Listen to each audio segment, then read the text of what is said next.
"I want a child from you," said the Apache woman to the shy farmer. The wind rolled quietly over the open plains as the young farmer, Eli Turner, tended to his fence on the far side of his land. He was a quiet man, shy and withdrawn, the kind who preferred the company of soil and seed to that of people. His parents had passed during a harsh winter, leaving him with a small patch of land and a heart too, gentle for the rough world around him. Life was simple: work at dawn, silence at dusk, and loneliness filling the long nights. But one evening, as he returned from checking the herd, he saw something unusual near the barn. A figure collapsed beside the water trough.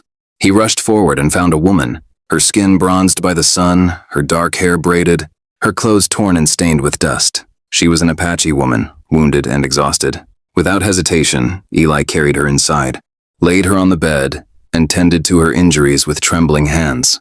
For days she slept, and when she finally woke, her sharp eyes met his with both suspicion and quiet strength. Her name was Nayeli. She spoke little at first, answering his nervous questions with short, guarded words. Eli didn't ask what had happened. He only made sure she ate and rested. Over time, the silence between them softened. Nayeli began helping around the farm, feeding the animals and mending old tools. There was a strange peace in their unspoken companionship. Eli's shy kindness and Nayeli's fierce independence, balanced like earth and flame. She had scars not just on her skin but deep in her soul. One night, as they sat near the lantern's glow, Nayeli finally spoke of her past. Her tribe had been attacked, her family scattered, and she had escaped captivity after months of torment. She had no home left, no kin to return to. Eli listened, silent and still, his eyes glistening with quiet empathy. When she finished, she stared into the flickering light and said softly, "You saved me when no one else would, but I did not come here to stay hidden. I came here with purpose." Eli looked confused but said nothing. Days passed, and a new rhythm took over the ranch. Nayeli worked beside him in the fields, her strength matching his patience.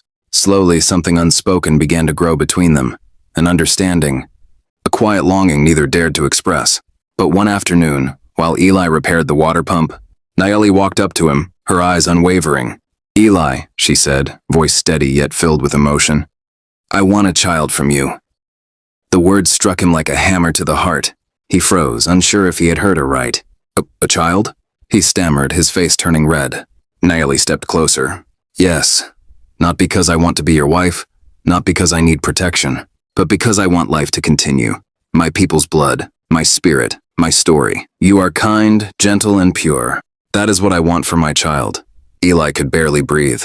Never had he imagined such words, such boldness, from anyone, least of all from the woman he silently admired. He lowered his eyes, torn between fear and a strange warmth rising within.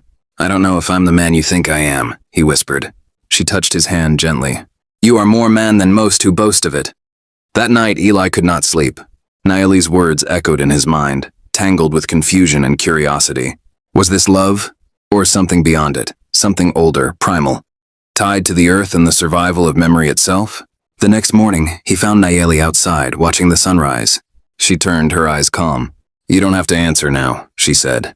"But know this, I will not beg, and I will not stay forever." Her voice carried both finality and hope. For the first time, Eli felt the weight of loneliness and the spark of connection wrestle inside him. The ranch that had once been only dust and silence now held a heartbeat that was not his own. He began to see Nayeli not as a stranger, but as something sacred, someone who carried centuries of pain and pride. He didn't yet know what he would do, but deep within, he felt his world shifting, inch by inch, toward something he could no longer ignore.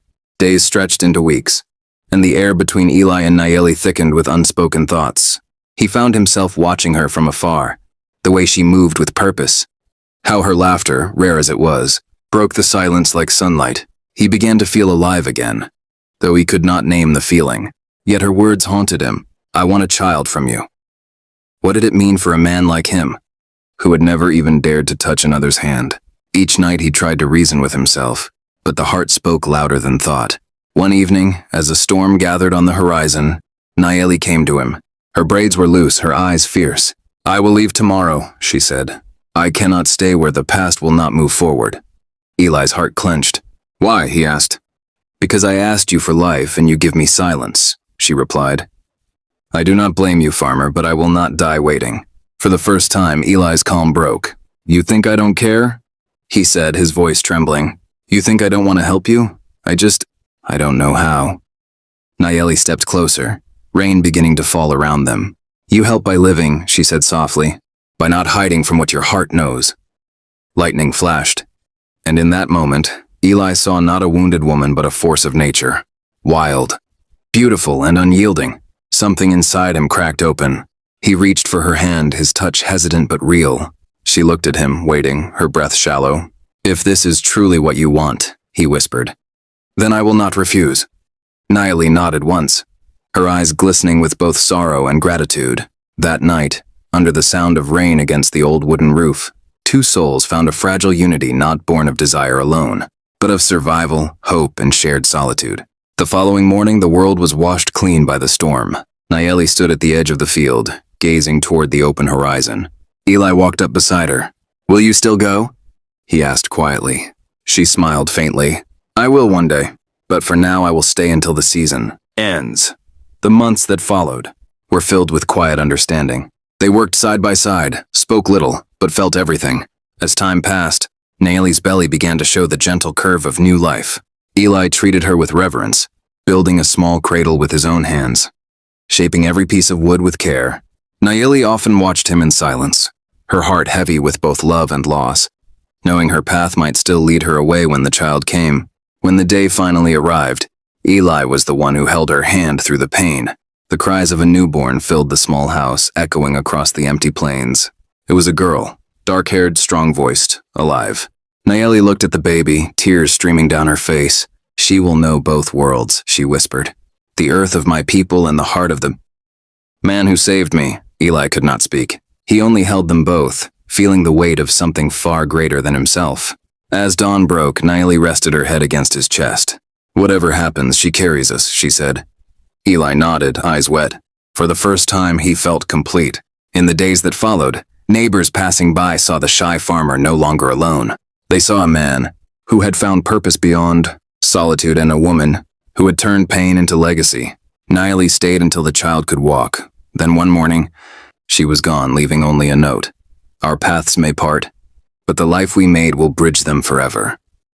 Eli never saw her again, but every evening he sat with his daughter watching the sunset, feeling Nayeli's spirit in the wind.